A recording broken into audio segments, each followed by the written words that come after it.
This week, we joined the football family across the country to mourn the loss of Blackpool fan Tony Johnson, who lost his life in an incident following the weekend's game at Blackpool versus Burnley.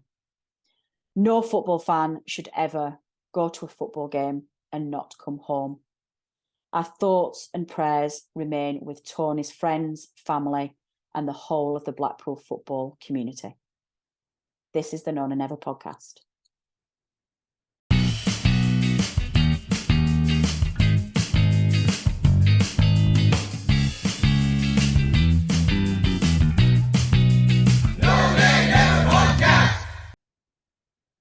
Hello and welcome to another edition of the No Nay Never football show and podcast. I'm your host, Natalie Bromley, and joining me this week is, of course, well, it could only be one person, couldn't it? I am joined by our fellow panellist, Charlotte Rigby, because this week, along with the world, we are celebrating International Women's Day, which took place on March the 8th, and we are celebrating all of the women who work in football, enjoy football, and just have football as being part of their lives. So we've given the boys a week off. It's just me and Charlotte at the helm today. We've booted off our opposition view to social media, and we've also given Statman Dave the week off as well. And bless his heart, he's given us all the facts and stats that we need ahead of this weekend's EFL fixture at home to Wigan. So it's girls' night in. Let's get going. Charlotte, we are, of course, going to look firstly at that result away at Blackpool. Extends the unbeaten run to 15 games, but it does mean we lost our streak of scoring in every game. That 31 game streak came to an end. But Clarets still top of the league, a 0-0 draw. It's a valuable point away from home. Puts us on 77 points after 35 games. There's only 11 games left, and we are sitting 17 points clear of third, 10 points clear of second. We've scored 68 goals, which is the most goals scored in English football. Despite a frustrating 1-1, Charlotte, please can we start by saying that job is now done? It's going to be inevitable return to the Premier League. I know I keep saying this, but nobody's taking me on.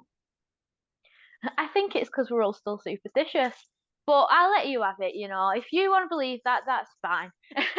Yes, thank you, For me, Charlotte. I don't dare say it out loud yet. Well, that's fine. I'll let you have that. Yeah, it was a frustrating one at the weekend. We've got to say, like we said, there's not that much that happened, not that many talking points. I think the first thing is I've got to say sorry because I pretty much told Blackpool what to do in order to not let us pass in the last podcast. Charlotte. Damn it. What are you doing? I told them to play like Fleetwood had, play completely opposite to how Huddersfield had. Basically, be impossible to get past, play every man behind the ball, which is what they did, and that seemed to have worked beautifully for them. So I'd just like to say ahead of Wigan that the best way to get points for us is to put every man in front of the ball, play forward, and leave yourself wide open. Let's not reinforce the error, Charlotte, for goodness sake. If we're admitting we did a mistake, complete opposite this time. Let's do it. You talk about a frustrating game. 78% of possession, 13 shots to their 6. They got 0 on target at all, and we had 697 passes to their 196.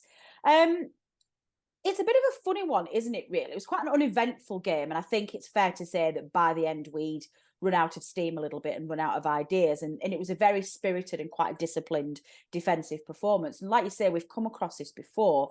It's hard to sort of say, has Burnley lost its spark a little bit in front of goals when we've literally just put 4 past Huddersfield?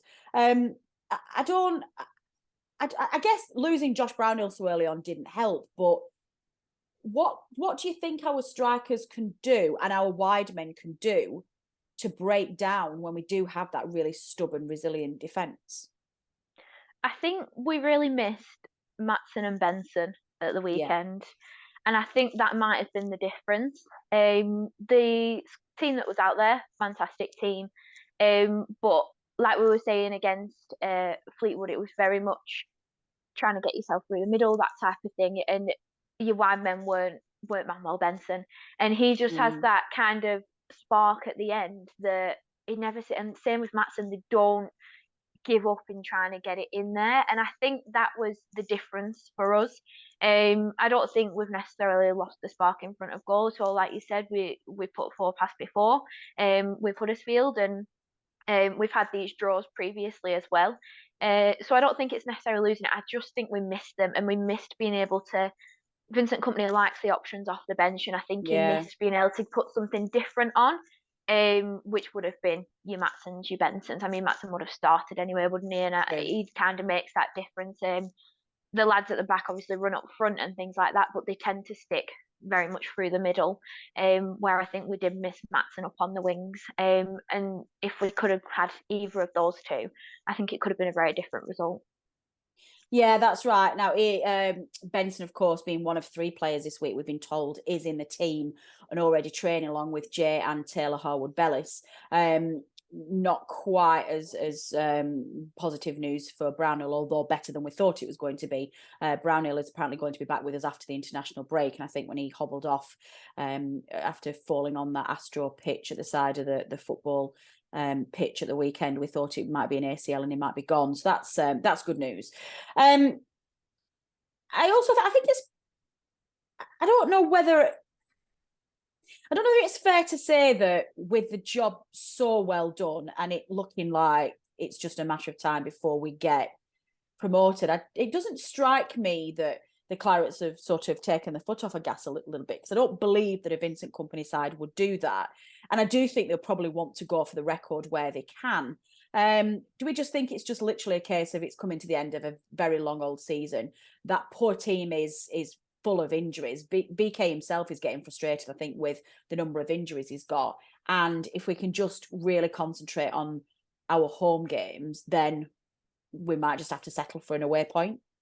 I think that's fair. Yeah. I don't, like you say, we can't say that we've taken our foot off the gas when you look at the stats. No.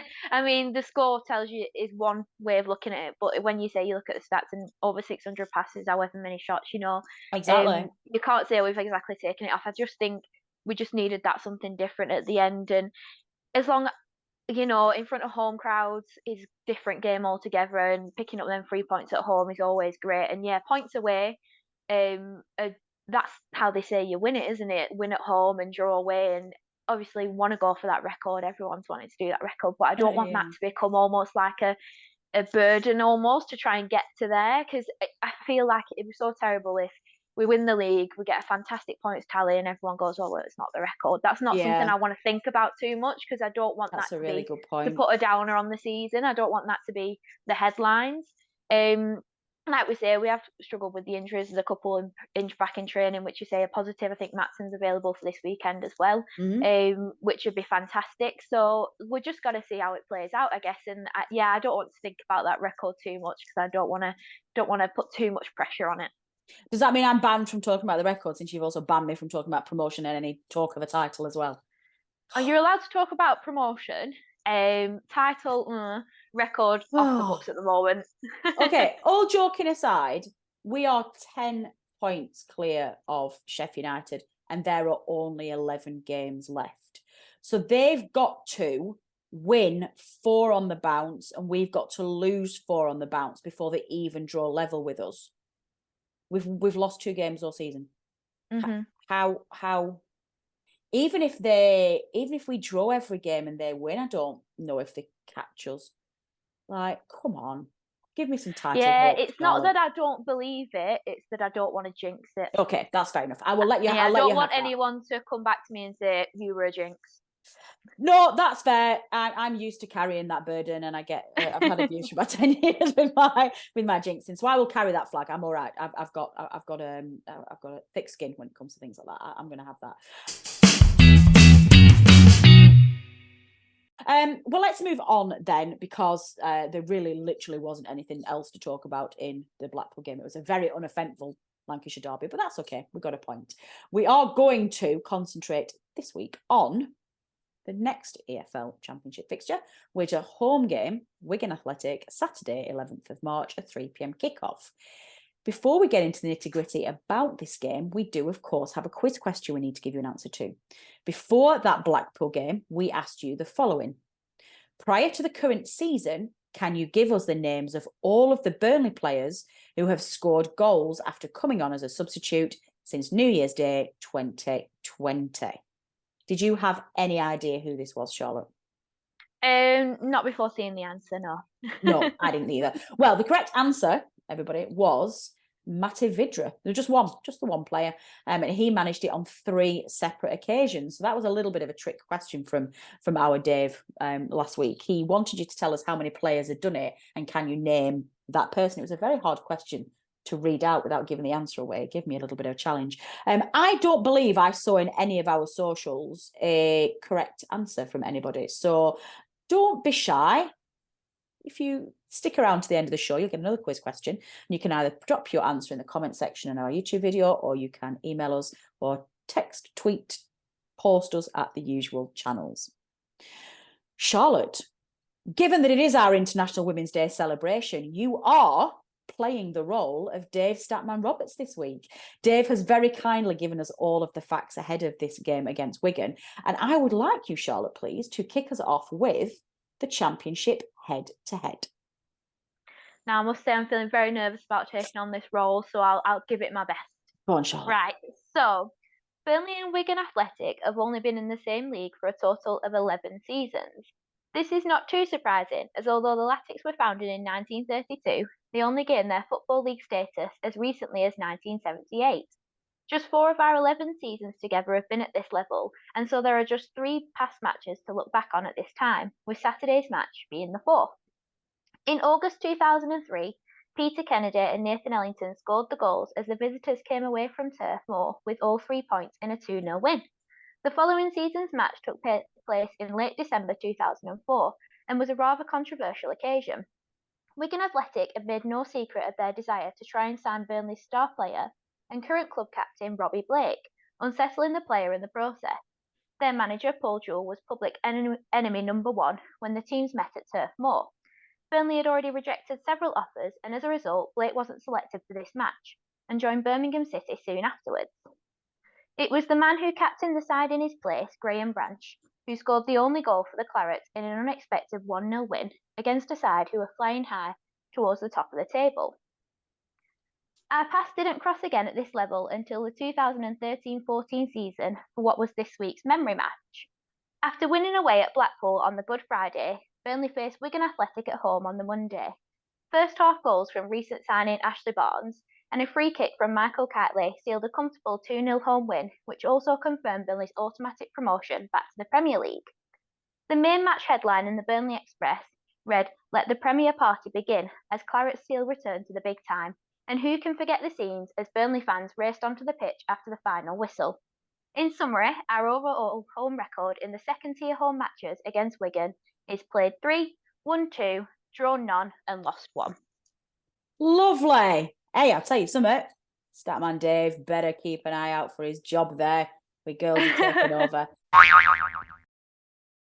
Thank you, Charlotte. That was fantastic. Some interesting stats in there.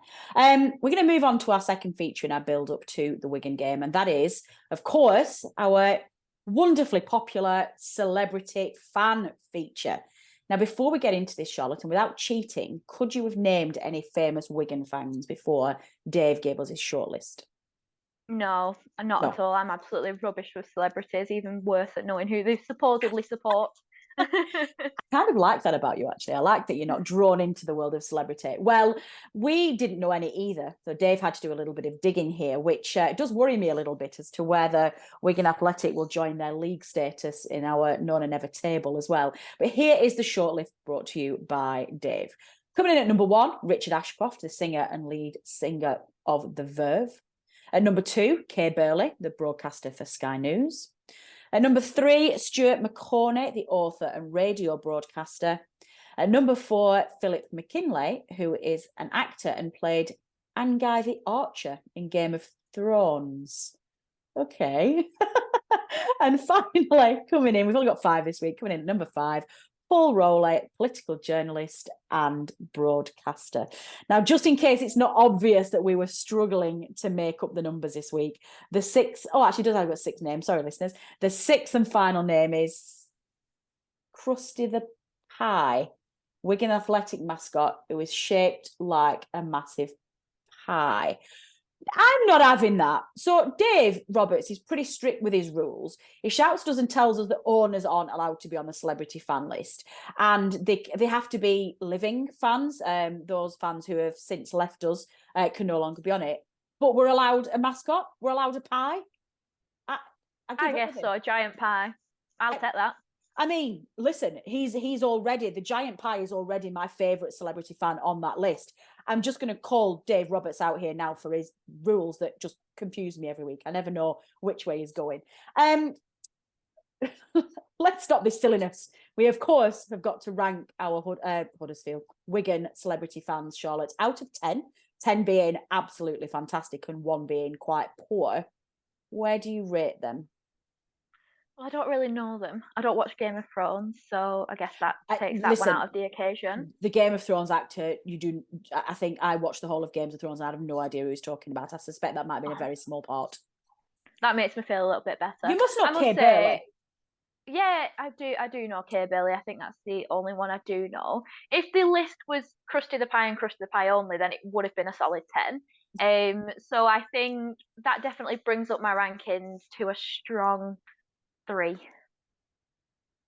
A strong 3. A strong 3. Yeah. Wow. I don't know the rest really, okay. And the pie brings it up to 3. Well, I'm going to overrule that, I think, because I do have a role of moderator in this league. And given that Kay Burley is absolutely fantastic, and obviously Krusty the Pie is amazing, I'm going to rank them a little bit higher than that. I'm going to give them a 5. I think that's probably fair, just mainly because I know who some of Wigan's competitors have had that got 2s and 3s, and their list didn't have Kay Burley on it. It didn't have Krusty the big massive pie on there either. So Wigan fans, we're going to give you 5 out of 10 for your celebrity fans.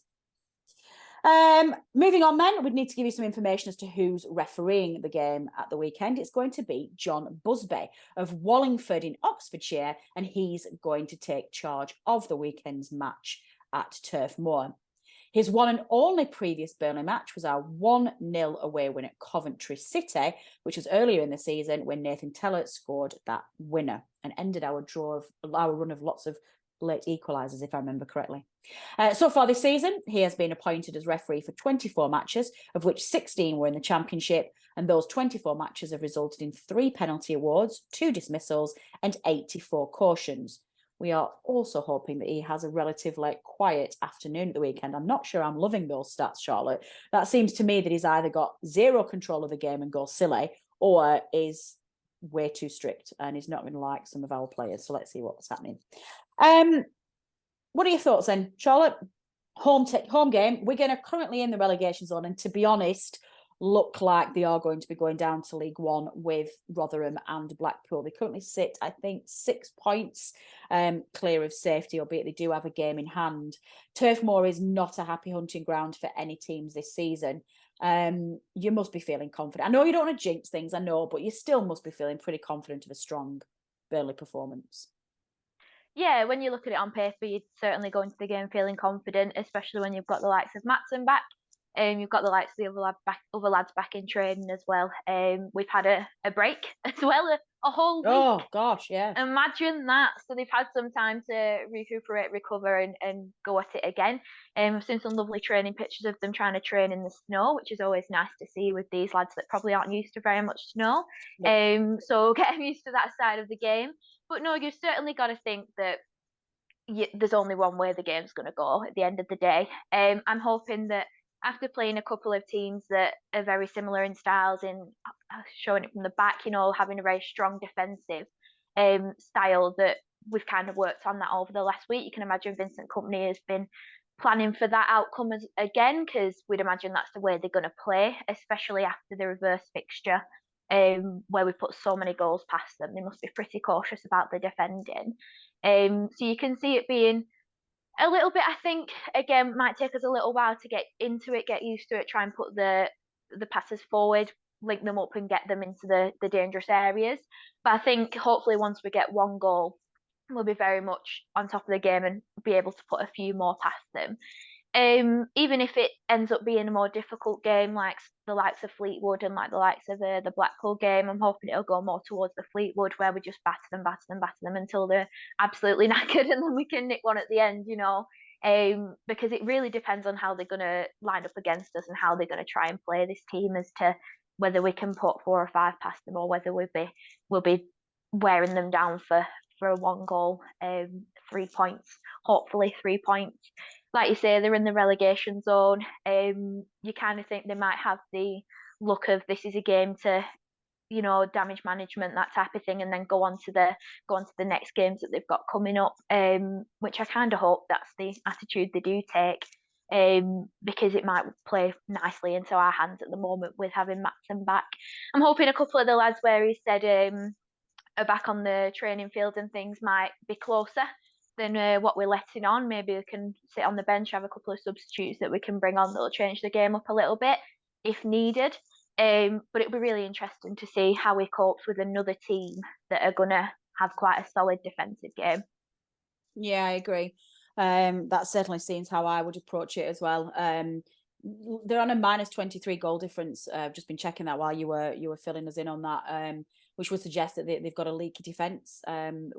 With our strike force being on it at home, it could easily be another 4 goal thriller. That would be excellent. I'm not going to predict that again, because I predicted that Burnley would win 6-0 away at Blackpool, and that didn't quite come off. Obviously, Brownhill's not going to be playing. We're not expecting him now until after the international break. So we're expecting, to be honest, in a game at home against a relegation threatened side like we saw it with Huddersfield, I don't think you need Cork, Brownhill and Cullen in midfield. I think that's a little bit overkill. So it's probably an okay game for him to miss. But assuming that we do go with Cork and Brownhill in the middle, do you play Zaroury and JBG? Is that how you play it, or do you with Teller and Barnes up front? Yeah, I think that's probably the way we go. Cork, Cullen, Zaroury and JBG for certain. JBG doesn't always play the full 90, does he? So he might have to switch around towards the end of the game. The likes of Bastian, that type of player. Twine, yeah, just to mix it up a little bit. But I don't see any reason why he wouldn't start Cork, JBG, Cullen and Zaroury in that midfield. I think that would be the strongest team to go out with Brownhill's injury. You're still going with Barnes and Teller up front. You don't want to give any of the new lads a go? No, Barnes and Teller, it's a bit of a proven one at the moment, isn't it? It's a great strike partnership. I don't know if we need to be messing around with it too much. Like we say, we have them options on the bench if we need to change it up a little bit. They just need, I feel like the new guys just need to get used to things a little bit more. They need to settle in. Obafemi seems to be... Yeah, Obafemi seems to be doing better now. He scored. Foster needs that first goal to give him the confidence and to get him going forwards and up front, and to get a few of the fans off his back as well, I think, which we've noticed, I've noticed on social media recently, which can't be very helpful for him and his mindset at the moment. Understandably so, fans are frustrated about it, but you just got to see both sides, I guess. But I don't see any reason why you wouldn't start Barnes and Teller unless there's things we don't know. But for certain, I'd have them up front. I don't think that part of the team needs changing. You'd look at Matson, I guess, comes back in for, I'm guessing, Coutinho maybe. Yeah. He started at the weekend, didn't he? So I guess that would be a change as well. But I think up front, you pretty much stay the same. Good, I like it. Score prediction then, please. I'm going to go with 3-0. That just came to me then. I have no reasoning. It just appeared in my head. There was literally no hesitation whatsoever. It just came straight out. It was amazing. Yeah. I don't know whether to go silly again and predict 6-0. But I think I am going to go 5-0, because I think that they could easily do the same as they did with Huddersfield and do a 4-0. And it feels like at some point this season we're going to beat that result and do a biggest gap. We haven't done a 5-goal deficit yet. So I think we'd like to do that. And at home to a relegation threatened side, this will be the last time we play one. Now I think Wigan, we played Huddersfield twice, we played Blackpool twice. So, oh no, it's not Huddersfield, it's Rotherham, isn't it? We might still have to play Rotherham actually, but certainly at home, I think this is the last one. So I'm going to say 5-0. I think this will be the one where we get our biggest margin. So there you go, listeners. They are our predictions. Now, Charlotte, do you want to finish off the preview this week with, again, stepping into Dave Roberts' shoes and giving us his very special stat of the week? I certainly can. So, including the win in the reverse fixture earlier this season, Burnley have only won 4 out of 24 past meetings, home and away, against Wigan Athletic in all competitions, which is one of the worst overall past records we have against any opposition team. I don't really like the sound of that. However, if we can manage to win this weekend, it would be the first time that Burnley have achieved a league double over the Lattics, following an emphatic 5-0 win in Wigan towards the end of August last year. In the 10 previous league campaigns, Wigan have done the league double over Burnley in 3 previous seasons, 1984-85, 1997-98, and in 2009-10. Excellent. Thank you. Don't be getting superstitious on me. Don't worry. It's just Dave's facts. Don't worry. Yeah, well, no, that's great. There's a lot. I do love Dave's stats of the week. It's my favorite section of this show. I do love it. And for those of you who are watching our YouTube channel, you don't always get to see Dave's sections because he is still audio only. He's not come across to the video side yet, so we can't always drop his things in. So it's very nice to have Dave's features in the YouTube football show. So it's good to have him here. Okay, we're going to finish off the preview show then this week with letting our listeners have a fantastic quiz question. Let's see what little nugget young Dave has got for us this week. I'm not entirely sure whether, I'm just going to read my script now, see whether he's thrown me under the bus again in saying don't give the game away. But let's see what we've got for you. And those of you who like to submit an answer, I will let you know how you do that very shortly. This week's quiz question: Wigan Athletics' current captain is the former Clarets defender Tendaye Darikwa. I did not know this. Who only ever scored 1 goal in a competitive match during his time with Burnley. Can you name which team that was against? There you go. Listeners, you know how to submit that answer. You can leave a comment in the comment section of our football show on YouTube. You can tweet us at NonaNever. You can leave a comment on our Facebook page, or you can email us at previewshow@nonanever.net. That is all we have time for this week. We are looking forward to Burnley's cup game. No, we've got a cup game shortly. It's Burnley's EFL game at home to Wigan Athletic this coming Saturday. Hopefully another win for the mighty Clarets and another step closer to promotion. My thanks to Charlotte and all of our female guests who joined us in this International Women's Day celebration. Please do take a moment, if you can, to read up on the International Women's Day organisation's theme for this year. It is embracing equity. The idea is that it's not just about equality for everybody. It's about making sure that the opportunities that you give to a select group of people are also equitable. You can find out all you need to know on their website. Or you can contact any of us. We were always happy to talk about women's issues and join the cause. Thank you in the meantime for listening. I've been Natalie Bromley. This has been the No Nay Never football show and podcast. Until next time. The No Nay Never podcast is brought to you in association with the TalkSport Fan Network. Natalie Bromley is the host and editor, and the show is produced by Matt Moss. Our resident statistician is Dave Roberts, and our FPL expert is Adam Dennett. The Analysis Show team is collectively Tom Whittaker, Richard Steele, George Poole, Charlotte Rigby, Adam Dennett and Robbie Kopak. Our music is provided by George Gaskill, and our newsletter team is headed up by Jamie Smith. If you don't already, you can subscribe to our newsletter by visiting nonanever.substack.com. Our thanks as ever go to our partners TalkSport. We are as ever proud to be part of the TalkSport Fan Network.